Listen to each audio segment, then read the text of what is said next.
Hi, this is Lou Setnicka from Within Coaching, and you are I'm Jane Taylor. Nice to see also you, from Lou. within, right? Also Yeah. from within, from. Yes. And where are you calling in from these days? I'm in Heinsberg, Vermont, and we're in the middle of a very rare heat wave. So Wow. if you hear a Wow. fan in the background, it's pointing at my dog who is down at my feet. Nice. And I'm up in North Idaho where this morning it was 41 degrees. So we are not in the heat dome like you are.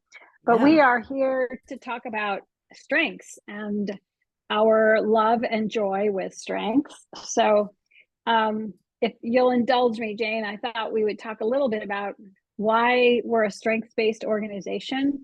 Um, I've been enamored with the whole concept of looking at people do really well in the workplace and trying to leverage the heck out of that so they're in jobs where they can really thrive. Mhm. And so we at From Within Coaching have that same philosophy in working with our clients.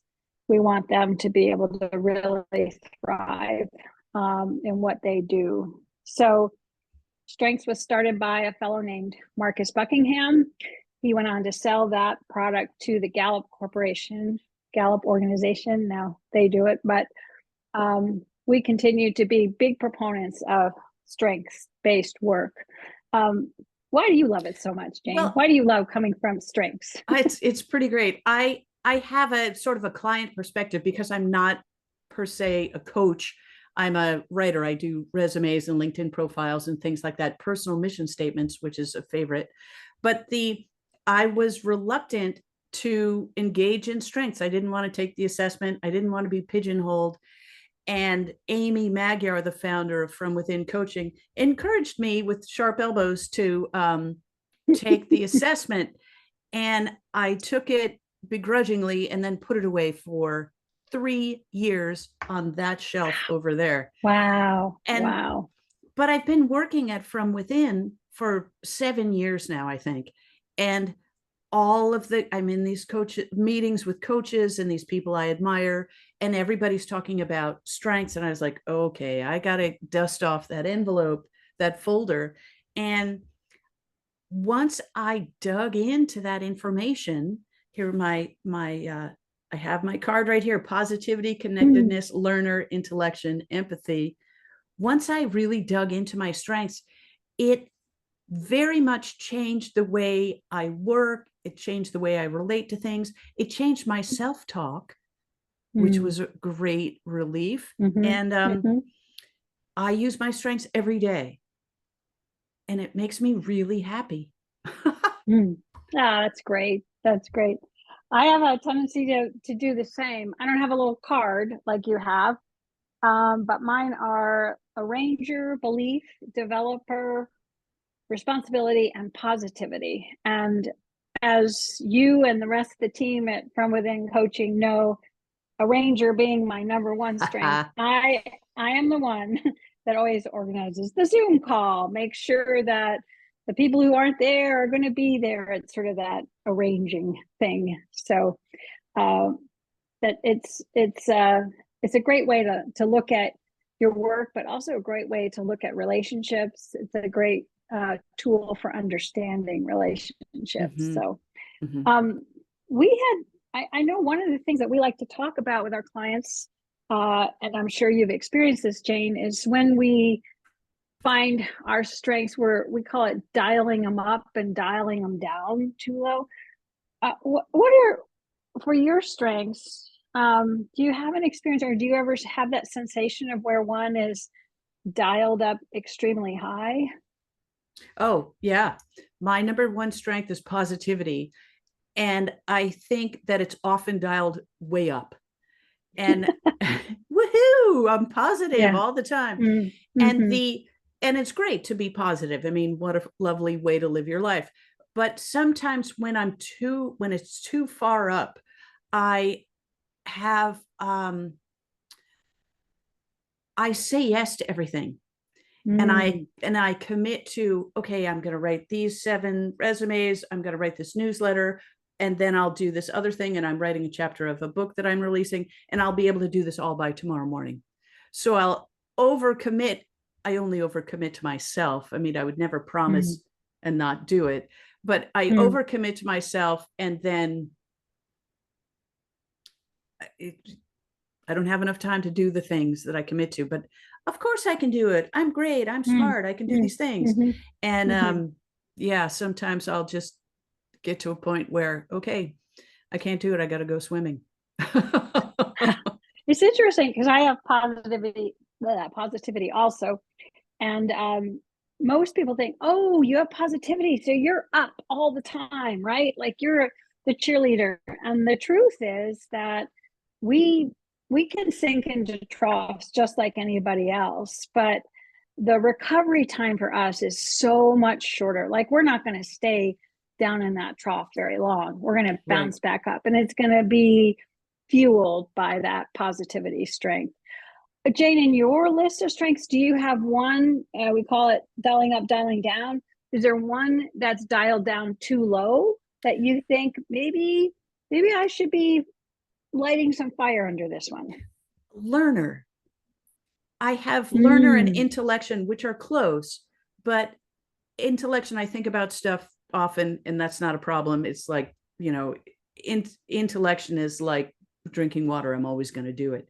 But learner, I'm not always learning something new. And I find that as soon as I start learning something new, it opens up all these possibilities for me. And then learner and intellection are like doing this wonderful dance together, where I become much more fulfilled when I'm learning something new, moving forward. So when learner is dialed down, I feel inadequate, I think. And I feel like I'm not getting anywhere. So it's just something that it's important to be aware of. I think self-awareness is really important. And also when you're working with a coach, to be aware of what's happening. So if learner is dialed down too low, I sort of, I have this sort of stasis. Do you feel that kind isn't of fun. stagnant? Yes. Yeah. I was thinking you feel kind of stagnant, Yeah. right? Whereas learner is sort of stimulating, right? Because you're learning new things and then you can intellectualize about them. And that's exciting. That's positive. So they're all kind of meshed together. So what about you, Lou? Do you have a strength that's dialed down that you want to mess with a little? Well, I know which one I always dial up too high. The one that's probably dialed down, maybe, oh, they all seem to be pretty good. I have one called belief. And belief is the one that fuels you to return your grocery cart to where it's supposed to be, as opposed to leaving it in the parking lot. It's very much about right and wrong, and you have a really strong moral compass. It doesn't mean that you judge. It just means that you have really strong core values. And I have a really hard time breaking the rules. So maybe that means it's dialed up too high. But the other day, my husband and I were in the car, and we wanted to park at this certain place near the beach, and it said no parking. He says, "Oh, it's okay. There's no people around. No one will come." I can't. It's allowed. So some people who are more risk takers might say that it's dialed up too high. So maybe that's one that swings back and forth, too low, too high. Right. So it's fun having worked with you for several years. I know that you're an arranger, and that sort of, it's a great thing to know, because, oh, I know Lou is going to help the team do this thing.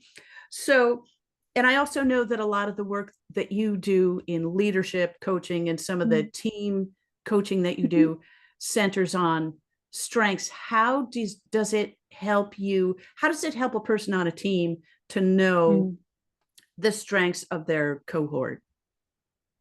Yeah, great. That's a great question. I have had the opportunity to facilitate strengths-based workshops for teams in a variety of different settings. The one that's coming to mind most recent is a nonprofit that I'm on a board of, and I did the strengths work for all of the staff. And it's very illuminating for people on a team when they get the results of their colleagues, because all of a sudden, what may have appeared to be frustrating, now there's some understanding about the why behind it.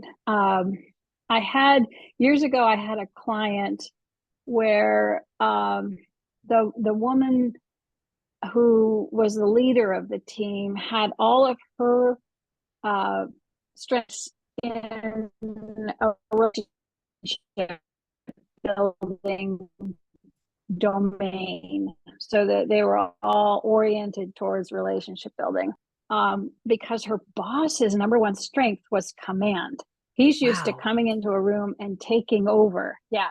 And she's used to facilitating. How are you feeling? How's it going? So I saw it with my own eyes when I was sitting in a meeting and she was with her team, and this boss came in. He was late, but he immediately took over the agenda. And afterwards, she was just tearing her hair out. See what I mean? See what I mean? And then we did the strengths. And his number one strength came out to be command. And so for both of them to sit down with both of them and say, this is what it is. Like, it's a gift. Like, if you're in a burning building, he's going to get you out of there and save your life. Yeah. But you, Mr. Command, you need to respect the fact that hers are about collaboration, facilitation, bringing people together. That's how she leads. So knowing that I forget what her number one strength was, but it was definitely in the relationship building quadrant. So that understanding of where people were coming from on the teams was so helpful for, I don't want to say frustration was eliminated, but it was definitely reduced, and there was greater understanding on the part of both of them. I think interpersonally, it's nice to know your partner, your friend, know their strengths. My husband has futuristic is one of his strengths, and he's all like 7 miles up the road, and I'm like the kind of person who's like, what are we going to have for lunch right now? right, exactly. And so knowing that it's not in his makeup, his DNA, because strengths are like your DNA. This is who you are. It's not in his makeup to think about right now, the present moment, which is ironic because he's a yoga teacher. But yoga teacher, but that knowing, is interesting, because knowing that it relieves a lot of tension, and it's like, oh right, okay, he's going to do that. I got it. Yeah. Well. It does. Yeah. We've done it for our whole family, my sons and their partners, and I now have a grid, of the whole family, and it's so interesting sometimes. Yeah, there you go. I got a spreadsheet.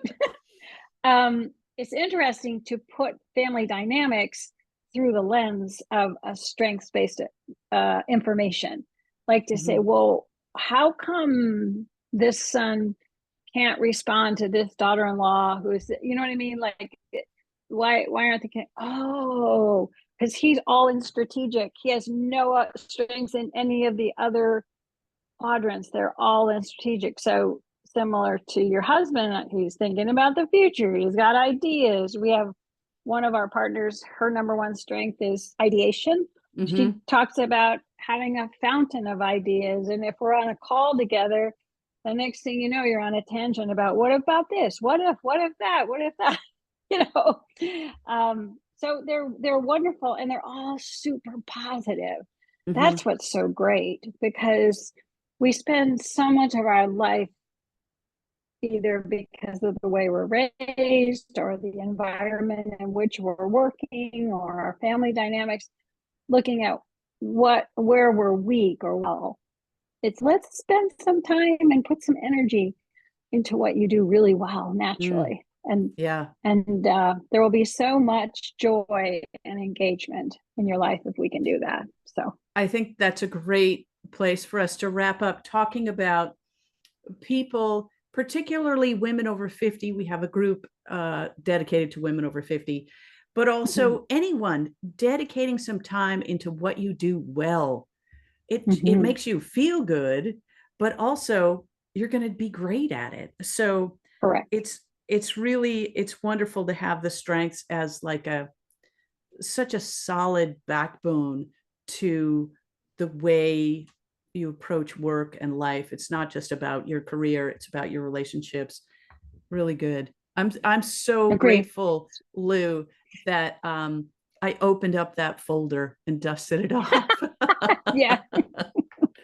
Well, what's interesting, and I know we get this question and then I'll ring off, but your strengths might have changed quite a bit in that time since you took it and when you opened the folder. So might be interesting. Yeah. Take it again. I don't know how long.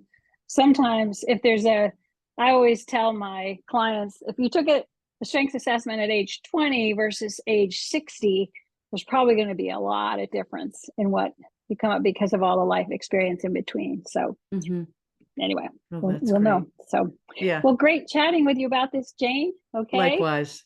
Yeah. Look forward to working with you in one of our Women Over 50 workshops or one of the workshops for anyone on this wonderful topic. Okay. Likewise. Thank you so much, Lou. Okay. Bye. Bye-bye. Yay.